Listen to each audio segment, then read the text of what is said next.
在东北有这么一位男子，因为嫖娼成瘾，不但男人那方面出现了问题，还感染一身性病。家里老婆出轨，送了他一顶绿帽。为了报复，满足自己的变态欲望，他化身公厕恶魔，捅屁股、割乳房、剜下体，在4年内连续伤害致伤20多人。大家好，欢迎来到案件纪实频道。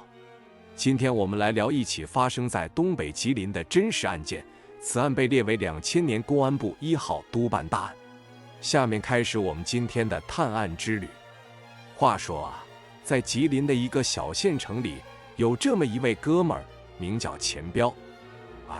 这钱彪啊，从小就有个毛病，喜欢偷窥女性，或是爬墙头看女人洗澡，或是在厕所偷窥女人如厕。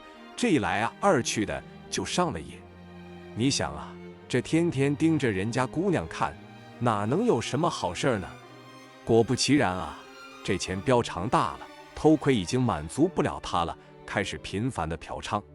你说这嫖娼啊，可是违法的，而且啊，还容易惹上一身病。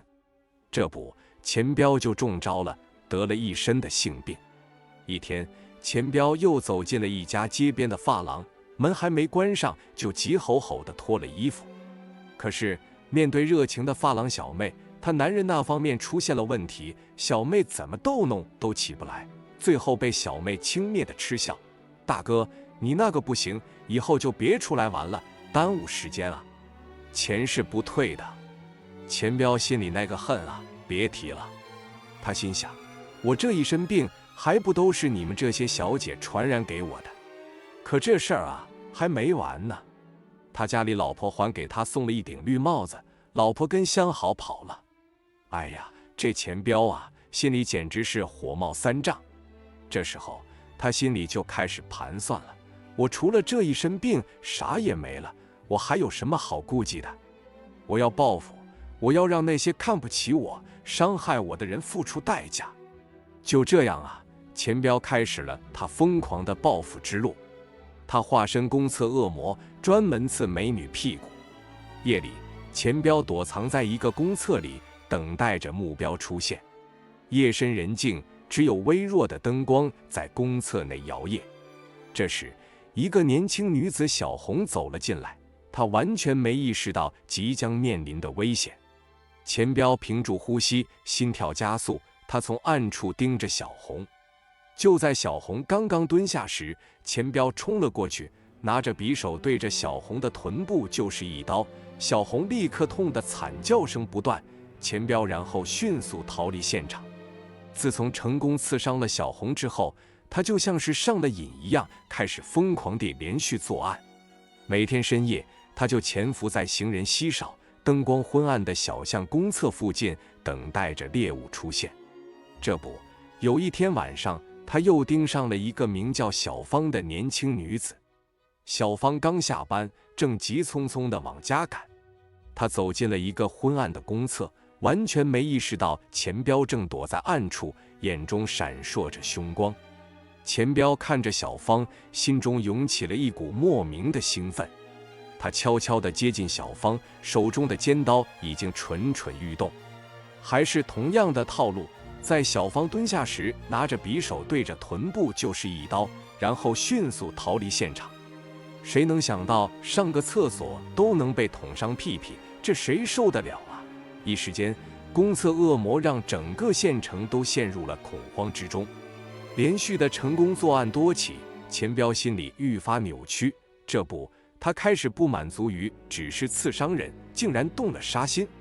有一天，他又潜伏在一个公厕附近，这次他的目标是一个看起来柔柔弱弱的女子，名叫小燕。小燕刚走进公厕，就感到一股阴冷的风吹过，她不禁打了个寒战。就在这时，钱彪从暗处窜了出来，一把掐住小燕的脖子，恶狠狠地说：“别动，否则我掐死你！”小燕被吓得魂飞魄散，她颤抖着声音说：“你要什么我都给你，只求你别伤害我。”钱彪狞笑着说：“嘿嘿，我啥也不要，我要你的命。”小燕一听这话，顿时吓得昏死过去。钱彪见状，心中涌起一股莫名的快感，一刀、两刀、三刀，鲜血就从女人身体里喷涌而出，四肢扭曲，疼痛让他发出呜呜的声音。这血淋淋的场景让他感受到了从未有过的快乐。看着身下慢慢失去动弹的女人，他感觉自己找回了属于男人的尊严。他沉迷于这种虐杀的快感中。随后的几个月里，钱彪更加的疯狂。这简单随机的杀人已无法满足他内心更加变态的需求。他用事先踩点、跟踪的方式确定目标。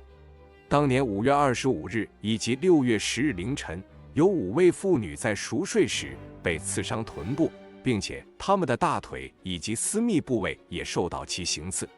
6月15日凌晨，母女3人在家中被杀，她们的胸部、阴部均被捅穿。9月27日，一女子惨死员工宿舍，死因是颈动脉被割断流血而亡。这一次，他把人杀死后，还想来点更刺激的，要带点藏品回去，可以实时把玩。他割下了被害人的胸部和下体。钱彪是彻底杀疯了头，不管男女，不管老少，只要碍了他的眼，一律杀掉。看见漂亮、身材好的女人杀害后，取下藏品带回家中把玩。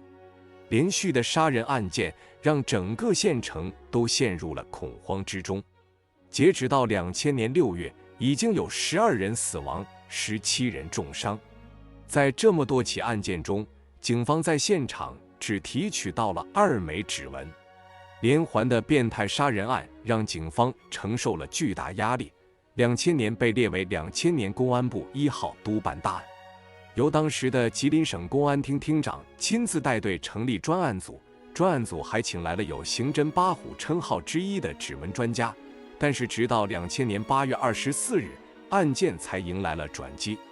那一天，有一妇女遭遇袭击，女人的尖叫声让不远处的丈夫闻声从跑来，行凶男子连忙逃窜。根据女人和丈夫描述，警方制作了模拟画像，经过大规模比对，终于锁定了嫌疑人的身份：吉林省柳河县向阳乡村民钱彪。这一结果也和指纹鉴定结果不谋而合。此时的钱彪也似乎嗅到了味道，他仓皇出逃了。抓捕过程中，警方调动了数千警力，除了警方，当地上万名居民自发前来参与。在警方和当地群众联手之下，钱彪被揪了出来。此时他的脸上只剩下的只有害怕、惶恐。那个轰动一时的杀人魔终于落网。2001年，钱彪因抢劫、抢夺、放火、故意毁坏公司财物、故意杀人等多项罪名被判死刑。同年4月8日，钱彪被执行死刑。